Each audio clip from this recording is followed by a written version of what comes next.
नमस्कार. तर आज आपण इथे बघा माझ्या गच्चीवर हे छोटासा वेल आलेला आहे वालाचा. तर त्याला अशा थोड्याशा शेंगा लागलेल्या आहेत, फार लागल्या नाही आहेत आणि वेलही थोडासा सुकून गेलेला आहे बघा. तर म्हटलं चला ह्या शेंगा तोडू सुकायच्या आधी आणि तुमच्यासोबत हा व्हिडिओ शेअर करू. तर या शेंगापासून मस्त चमचमीत भाजीसुद्धा बनवून दाखवणार आहे मी. व्हिडिओ नक्की शेवटपर्यंत बघा.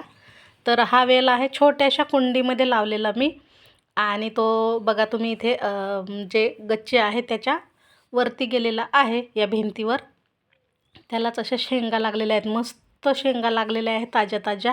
याची रेसिपी जी बनवणार आहे ती चवदारच होणार आहे, कारण ह्या आपल्या कोणतंही केमिकल नाही किंवा याला फवारणी नाही, खत नाही दिलेलं मी. तर असा हा वेल वाढलेला आहे. तर आता याच्या मी जेवढ्या निघत आहेत तेवढ्या शेंगा तोडते. काही फुलंसुद्धा आलेले आहे 2-3 ठिकाणी, त्यालासुद्धा शेंगा लागतील. तर चला आता खाली जाऊन आपण याची रेसिपी करूयात. इथे मला 2-4 मिरच्यासुद्धा मिळालेल्या आहेत. तर अशा ह्या वालाच्या शेंगा आपण ज्या गच्चीवरून तोडून आणल्या आहेत त्याचीच आज आपण एक छान अशी चमचमीत रेसिपी बनवणार आहोत. मस्त ताज्या ताज्या ह्या वालाच्या शेंगा आहेत, तुम्ही इथे पाहू शकता. आणि छोटासाच वेल आहे, फार मोठा झालेला नाही, तरीसुद्धा त्याला शेंगा लागलेल्या आहेत आणि ह्या ऑर्गॅनिक आहेत बरं का. याला कुठलंही मी खत वगैरे दिलेलं नाही किंवा कोणतंही औषध याच्यावर फवारलेलं नाही आहे. तर ही भाजी नक्कीच चवदार लागणार आहे. त्यासोबत मला इथे 5-6 लाल मिरच्या देखील मिळाल्या आहेत गच्चीवर आपल्या. मी अशा तोडत असते, 1-2 मिरची, टोमॅटो जे काही आलेलं आहे ते तोडून आणत असते आणि त्याची रेसिपी तुमच्यासोबत शेअर करत असते. तशीच ही वालाच्या शेंगाची रेसिपीसुद्धा मी तुमच्यासोबत शेअर करते. तर ह्या शेंगा निवडून घेते आधी. तर अशा पद्धतीने बघा, ह्याचे या शिरा ज्या असतात दोन्ही साईडनं त्या काढायच्या असतात आणि तुम्हाला हव्या त्या आकाराचे तुम्ही तुकडे याचे करू शकता.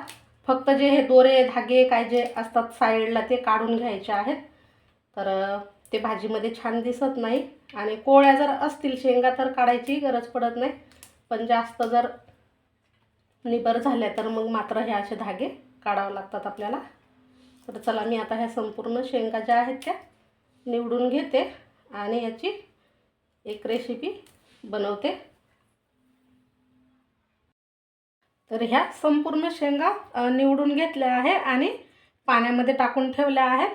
आता आपण याला फोडणी कशी द्यायची ते बघणार आहोत. कढईमध्ये सर्वात आधी तेल टाकून घ्यायचं आहे. कमी साहित्यामध्ये मी ही भाजी बनवते. आता आपण या कढईमध्ये तेल टाकून घेऊ.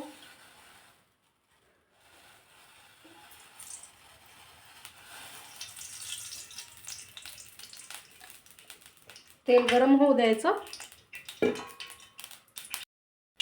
तेल गरम झालं, यामध्ये आता आपण थोडीशी मोहरी टाकून घेऊ, थोडंसं जिरं आणि 1-2 पाकळ्या लसणाच्या अशा तुकडे करून घेतले आहेत त्या टाकायच्या. एक बारीक चिरलेला कांदा सुद्धा टाकायचा आहे.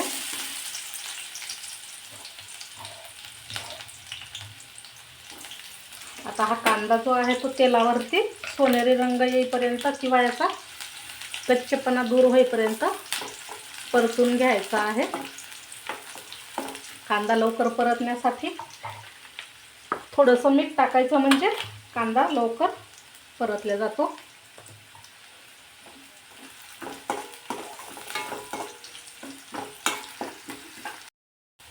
कांदा व्यवस्थित हा परतून झाला आहे.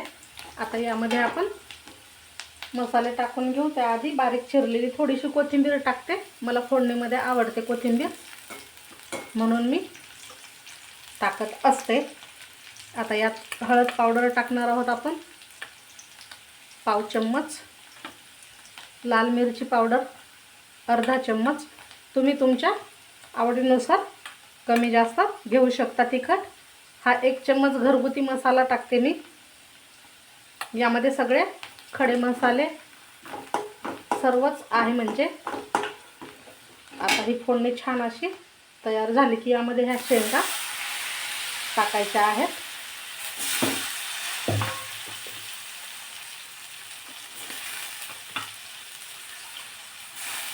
छान आपण ह्या मिक्स करून घेणार आहोत. सर्व मिक्स झाल्याच्या नंतर पुन्हा एकदा चिरलेला कोथिंबीर टाकते. कोथिंबीरचं प्रमाण भरपूर ठेवा या भाजीमध्ये. खूप छान चव येते कोथिंबीरमुळे, कारण आपण यामध्ये असे फारसे मसाले वापरलेले नाही आहेत.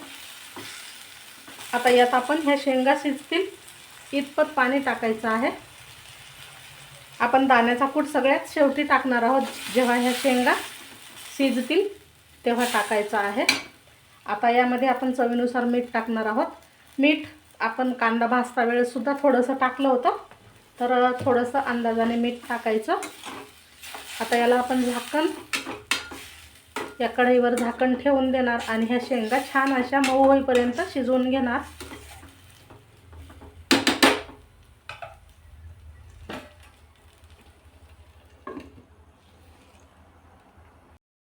तर आता ह्या शेंगा छान अशा शिजल्या आहेत. आपण झाकण काढून घेऊ आणि एकदा मिक्स करून घेऊ. तर यामधलं पाणी सर्व बघा सुकून गेलेलं आहे, म्हणजे शेंगा छान शिजून तयार झाल्या आहेत. आता यामध्ये आपण 1-2 चम्मच भाजलेल्या दाण्याचा कूट टाकणार आहोत. हा कूट ऑप्शनल आहे, नाही टाकला तरी छान लागतात, पण मला आवडतो म्हणून मी सर्वात शेवटी टाकते. तर अशा ह्या ताज्या आपल्या गच्चीवरच्या वालाच्या शेंगा तयार झाल्या आहेत खाण्यासाठी. नक्की करून बघा, कशा झाल्या मला कमेंट करून सांगा.